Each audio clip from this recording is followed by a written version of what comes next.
Pour conclure, nous allons vous prouver si le Coran vient bien de Dieu. Car comme il a été dit, si celui-ci provient de Dieu, il doit contenir des miracles. Et si vous lisez le Coran, vous verrez qu'il contient des informations qui ne pouvaient être connues à l'époque, c'est-à-dire il y a 1400 ans. Mohammed était un homme qui vivait en plein milieu du désert d'Arabie, là où la technologie n'existait pas. À cette époque, il n'y avait pas d'électricité, aucun appareil électronique, rien de tout ça.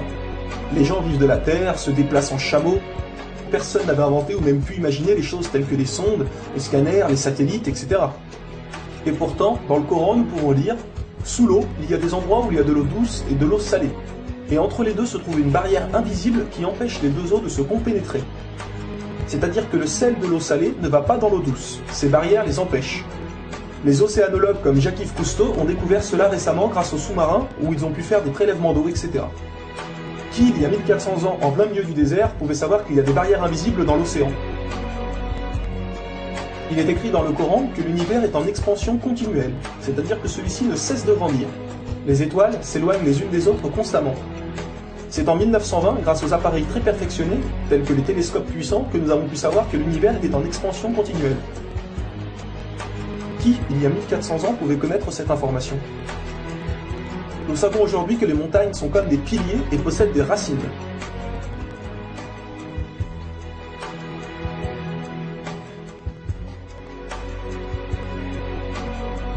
Sans les montagnes, il y aurait très fréquemment des tremblements de terre. Nous savons grâce aux récentes découvertes qu'elles servent à la stabilisation de l'écorce terrestre. Qui, une nouvelle fois, il y a 1400 ans, pouvait savoir que les montagnes étaient ancrées comme des piliers et que ceux-ci servaient à la stabilisation de l'écorce terrestre? Il est écrit dans le Coran que Dieu a créé les 7 cieux et la terre par le même nombre, c'est-à-dire 7. Nous connaissons aujourd'hui, grâce aux sondes qui vont sous terre, que la planète possède 7 couches terrestres. Le noyau interne solide, le noyau externe liquide, la couche D, le manteau inférieur, puis le manteau intermédiaire, le manteau supérieur et la lithosphère. Qui, il y a 1400 ans en plein milieu du désert, pouvait savoir que la Terre possédait 7 couches? Il était impossible de connaître cela sans la technologie récente. Il est aussi mentionné que les plantes ont des sexes, mâles et femelles.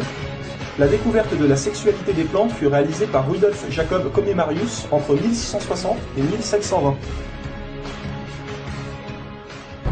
Le Coran explique étape par étape l'embryologie, c'est-à-dire comment un enfant se développe dans le ventre de sa mère. Le professeur Kate Moore, qui a aussi le prix Nobel au Canada de l'embryologie, a confirmé que cela se passait exactement comme indiqué dans le Coran, et a affirmé que ces faits ne pouvaient être connus d'il y a 1400 ans, et que par conséquent, ces informations avaient été révélées à Mohammed par Dieu. Un exemple, le Coran explique qu'à un moment, le fœtus a la forme d'une sangsue dans le ventre de sa mère. Et si on regarde des images des scanners, nous nous rendons compte que l'embryon a exactement la forme d'une sangsue et qu'il s'accroche à une paroi du corps comme le fait une sangsue. Le mot le plus adapté pour décrire cela est sangsue. Vous voyez comment les versets coraniques s'accordent parfaitement avec la science d'aujourd'hui? Pour savoir cela, il a fallu attendre l'arrivée de scanners, de caméras, etc. Qui, il y a 1400 ans, pouvait décrire en détail les étapes de l'embryologie? Pour ceux qui pensent que le Coran copie certaines civilisations, il faut savoir que certaines personnes auparavant avaient fait des suppositions et avaient pensé des choses qui se sont révélées vraies, mais ont aussi fait énormément d'erreurs, et que soi-disant le Coran les avait copiées.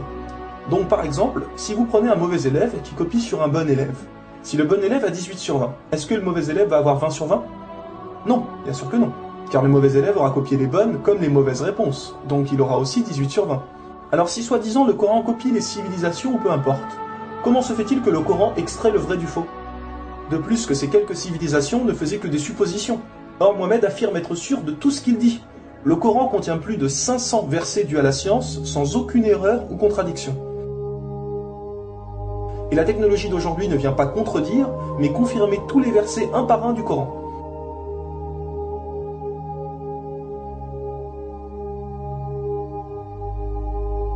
Il est écrit dans le Coran que les fourmis parlent. Nous l'avons confirmé en 2009 grâce aux appareils auditifs puissants. Un homme ne peut entendre ces bruits à l'oreille nue comme ça. Nous savons aujourd'hui que dans la plupart des pays, il est interdit d'avorter au bout de 3 à 4 mois. Car après 4 mois, la science explique que le bébé commence à vivre, et que cela donc est considéré comme un crime.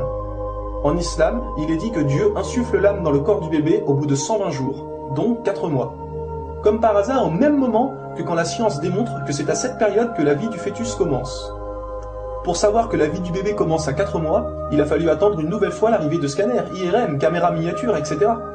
Qui, il y a 1400 ans, pouvait savoir que le bébé commençait à vivre au bout de 4 mois? Nous savons qu'au début du monde, il y avait seulement une nébuleuse primaire, compactée en une seule masse et qui a explosé, ce que nous appelons aujourd'hui le Big Bang. Le déroulement du Big Bang est pourtant écrit dans le Coran. Le Big Bang a été découvert au XXe siècle, alors que le Coran a été écrit au 7e siècle. Le Coran affirme que ce sont les abeilles femelles qui ramassent le pollen des fleurs. Pourquoi le Coran ne parle que des femelles et non des mâles? Eh bien la science a découvert récemment qu'effectivement les femelles possédaient des organes que les mâles n'ont pas, et ceux-ci ne peuvent pas collecter le pollen des plantes. Encore et toujours, qui pouvait savoir il y a 1400 ans que les mâles n'ont pas les organes nécessaires pour le prélèvement du pollen? Il y a longtemps, les gens pensaient que la Terre était plate. Ce n'est qu'en 1577 que Francis Drake fait le tour de la planète et prouve que celle-ci est ronde. Le Coran, environ 1000 ans plus tôt, affirme que la Terre est ronde, mais ne s'arrête pas à ça. Pour donner un exemple, il est dit que la Terre ressemble à un œuf, mais pas n'importe quel œuf, celui d'une autruche. Et si vous regardez un œuf d'autruche, vous verrez qu'il n'est pas tout à fait rond, mais qu'il est aplati en haut et en bas. Celui-ci est de forme géosphérique. Et nous savons aujourd'hui que la Terre non plus n'est pas tout à fait ronde, mais qu'elle est aplatie au niveau des pôles. Et donc qu'elle est également de forme géosphérique. Qui, il y a 1400 ans, pouvait savoir que la planète Terre était géosphérique? Il a fallu attendre les satellites pour sortir de la Terre pour se rendre compte de cela.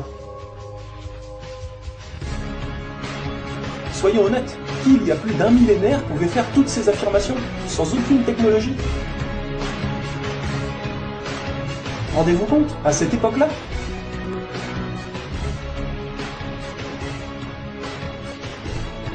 Et soyez conscients que je n'ai donné que quelques exemples, il y a plus de 500 versets qui parlent de science sans aucune erreur. Le Coran parle d'astronomie, de biologie, de physique, de géologie, etc. Ça ne s'arrête pas là. Le Coran ne comprend pas seulement des miracles scientifiques, mais des miracles linguistiques ou numériques. Par exemple, le mot terre apparaît 13 fois dans le Coran, et le mot mer apparaît 32 fois. Additionnez 13 plus 32, cela vous donne 45. Si l'on met cela en pourcentage, 32 fois le mot mer sur 45 donne 71%. Et c'est exactement le pourcentage que la mer recouvre sur la surface de la Terre. La mer recouvre 71% de la surface de la planète. Et 13 sur 45 donne 29%. Et c'est exactement le pourcentage que représente la Terre sur la surface de la planète. Croyez-vous vraiment que cela vient du hasard? Le mot paradis apparaît 77 fois. Et devinez quoi? Le mot enfer apparaît aussi 77 fois. Le mot foi apparaît 25 fois. Le mot mécréance apparaît 25 fois. Le mot dunya, qui signifie le monde d'ici-bas, apparaît 115 fois. Akira, qui signifie le monde de l'au-delà, apparaît 115 fois. Le mot ange, 88 fois. Le mot diable, 88 fois. Les hommes, 23 fois. Les femmes, 23 fois. La vie, 145 fois. La mort, 145 fois. Bonne œuvre, 167 fois. Les péchés, 167 fois. Les 7 cieux apparaissent 7 fois. Et il y a encore plein et plein d'autres exemples.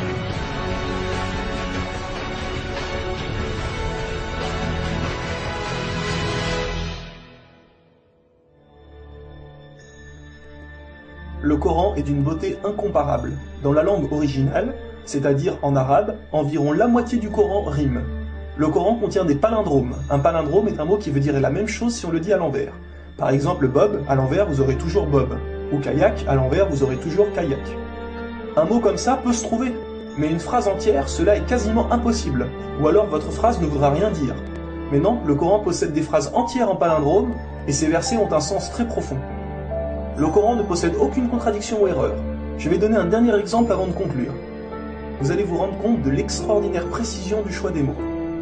Dans un verset, Dieu dit qu'il n'a pas doté l'homme de 2 cœurs. Pourtant, un peu plus loin, Dieu parle aussi des femmes. Alors pourquoi il ne dit pas « je n'ai pas doté l'être humain de 2 cœurs » ? Pourquoi ne parle-t-il que des hommes, puisque les femmes sont mentionnées après ? Quand nous lisons tout le passage, nous nous rendons compte que Dieu ne parle pas au sens littéral, mais au sens figuré. Il explique que l'homme ne peut pas être croyant ou non-croyant, c'est l'un ou l'autre, les deux ne peuvent pas coexister. Ou on a la foi, ou on l'a pas. Mais si nous prenons ce verset au sens littéral, est-ce vrai?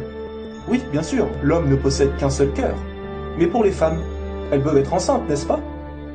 Et quand elles sont enceintes, combien de cœurs possèdent-elles? Vous vous rendez compte de ça? Si Dieu avait mis l'être humain au lieu du mot homme, un petit malin aurait pu dire « Hé, il y a une contradiction. Si on prend cette phrase au sens littéral, la femme peut avoir 2 cœurs quand elle est enceinte. » Mais non, même au sens littéral, cette critique est impossible. Que ce soit au sens littéral ou figuré, le Coran est inattaquable. Rendez-vous compte de la précision des mots. Il y a encore plein d'autres choses, mais cela prendrait énormément de temps de tout mentionner.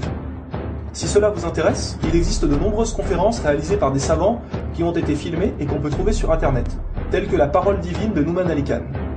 Vous avez bien la preuve que le Coran ne peut que venir de Dieu et non d'un être humain. Comment se fait-il que la technologie d'aujourd'hui, la plus développée qui soit, ne puisse créer un seul animal ou plante? Ce que Dieu a créé, nous sommes incapables de le réaliser. Tout ce que nous construisons ne sont rien en réalité face à la nature. Dieu dit dans le Coran, pour ceux qui recherchent des preuves, regardez autour de vous, regardez la nature, l'être humain, l'eau, le soleil. Il y a là des preuves pour ceux qui réfléchissent.